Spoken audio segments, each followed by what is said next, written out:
When you look at the solemn portraits of medieval bishops, you probably see what everyone else does. Pillars of faith, spiritual guides, the leaders of their flock. But what if, behind those lavish vestments and stern faces, there's a secret?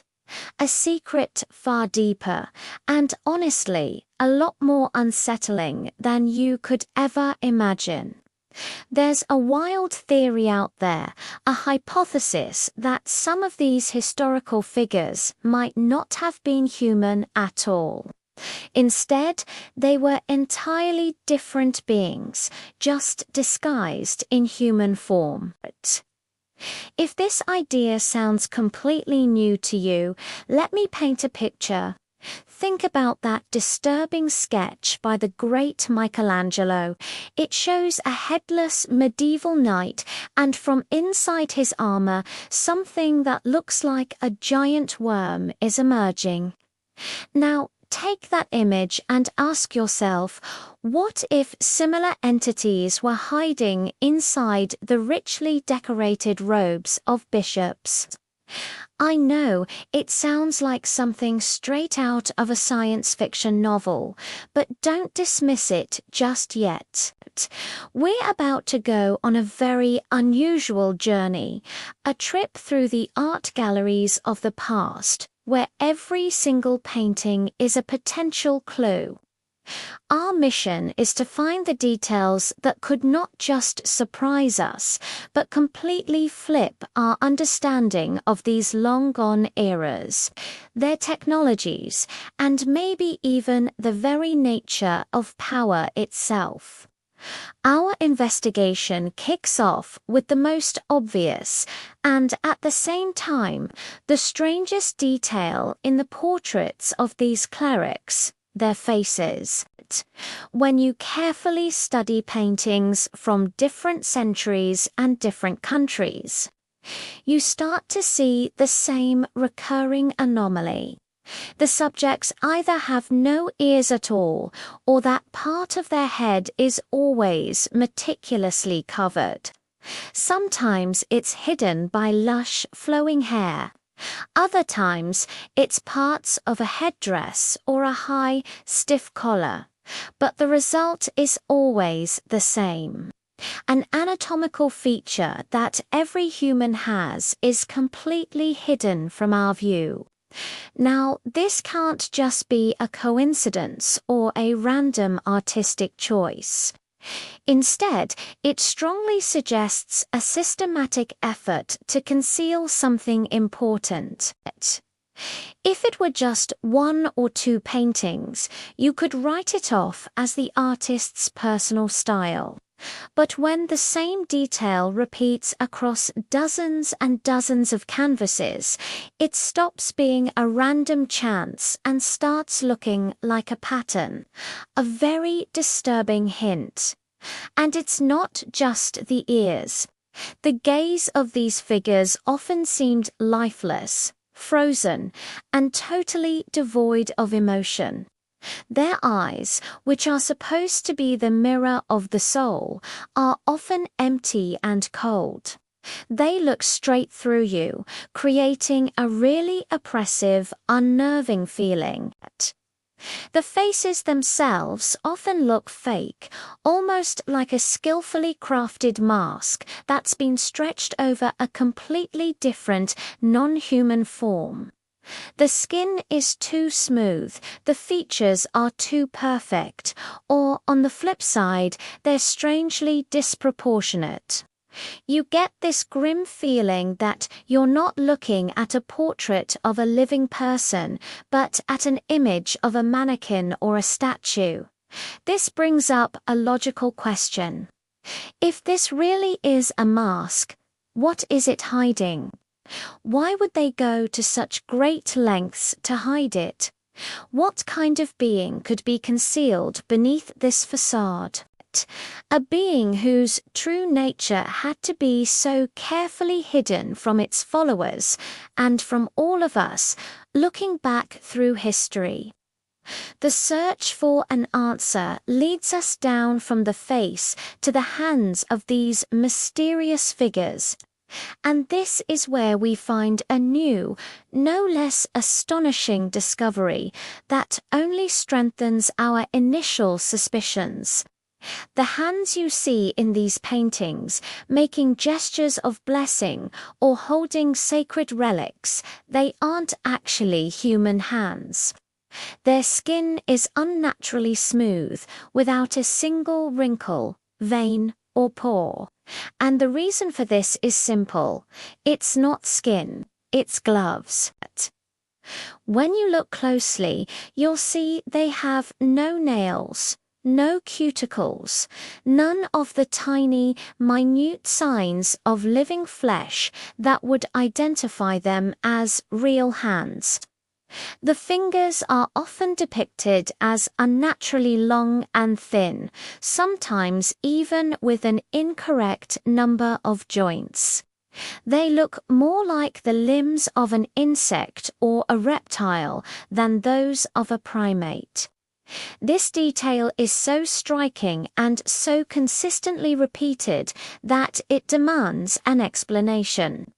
Why would these bishops, who were supposed to embody purity and holiness, constantly wear gloves, even indoors, while posing for a portrait? Traditional explanations, like it being a symbol of status or a way to protect their hands, just don't hold up under scrutiny. Many secular rulers and nobles of the same era are depicted with their bare hands, showing off rings and other signs of their wealth. The clergy's obsession with covering their hands seems unique, and it points to a need to hide something that couldn't be explained away. What if these weren't just gloves, but an integral part of a sophisticated disguise? What if they were prosthetics designed to mimic human hands, but lacking the fine details that would make them convincing up close? This idea might seem far-fetched, but it perfectly explains the strange artificial appearance of the hands in these portraits. It suggests that underneath the disguise, the true limbs of these beings were so different from human hands that they could unrisk anyone seeing them. But the oddities don't stop there. Let's talk about their clothing. The vestments of medieval bishops were incredibly lavish and complex. Layers upon layers of rich fabrics, intricate embroidery, and precious jewels. Officially, this was meant to reflect the glory of the church and the high status of the bishop. But what if there was another, more practical reason for such elaborate attire? What if this wasn't just clothing, but a kind of exoskeleton or life support system? The high, rigid collars, the voluminous robes, the heavy cloaksole of it could have served to hide a non-human anatomy, a body that was perhaps much taller, thinner, or just shaped differently than a human's. The sheer volume of the robes could easily conceal an unusual body shape, extra limbs, or even technological devices. Consider the mitre, that tall distinctive headdress worn by bishops. Its shape is unique and has no obvious practical purpose. But what if its function wasn't symbolic at all? What if it was designed to accommodate a non-human head shape? A skull that was elongated or differently proportioned? The mitre would perfectly conceal such a feature, allowing the being to maintain its human disguise while wearing the symbols of its office. The robes, the mitre, the gloves, they all start to look less like ceremonial attire and more like a carefully constructed suit. a full-body disguise for something that was not one of us.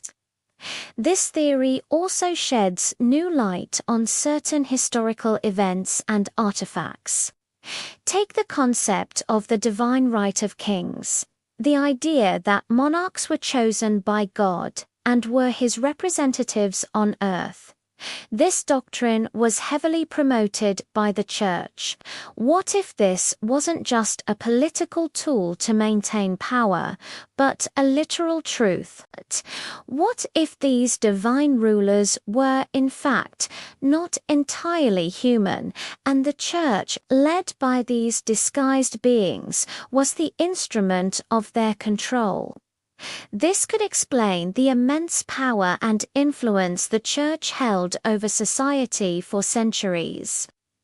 It wasn't just about faith, it was about a hidden reality, a secret order of beings manipulating human civilization from the shadows, using religion as their primary tool of control.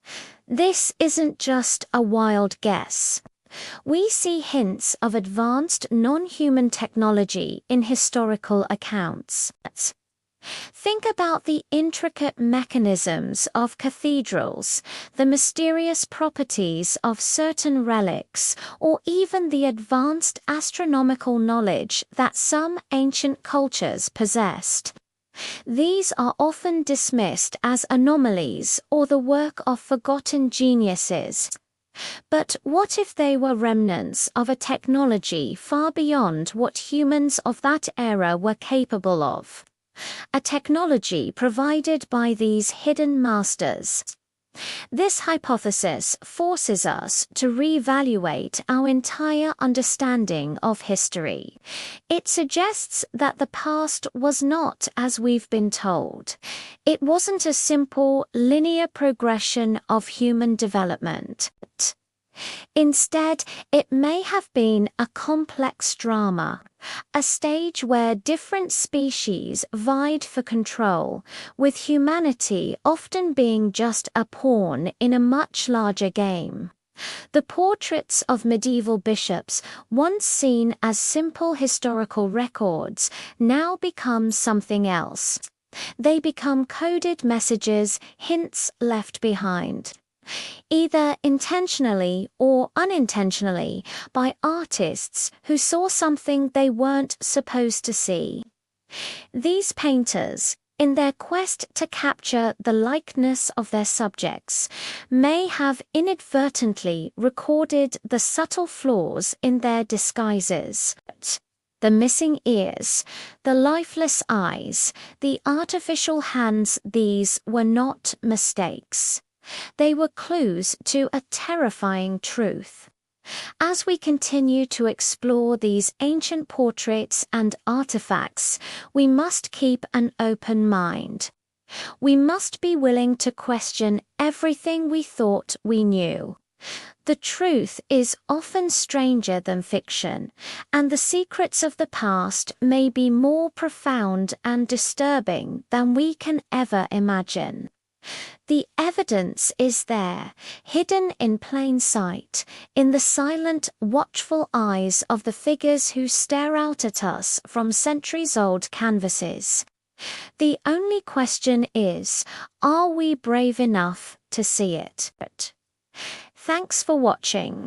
If this journey into the hidden corners of history fascinated you, make sure to like, subscribe, and hit the notification bell so you don't miss our next investigation.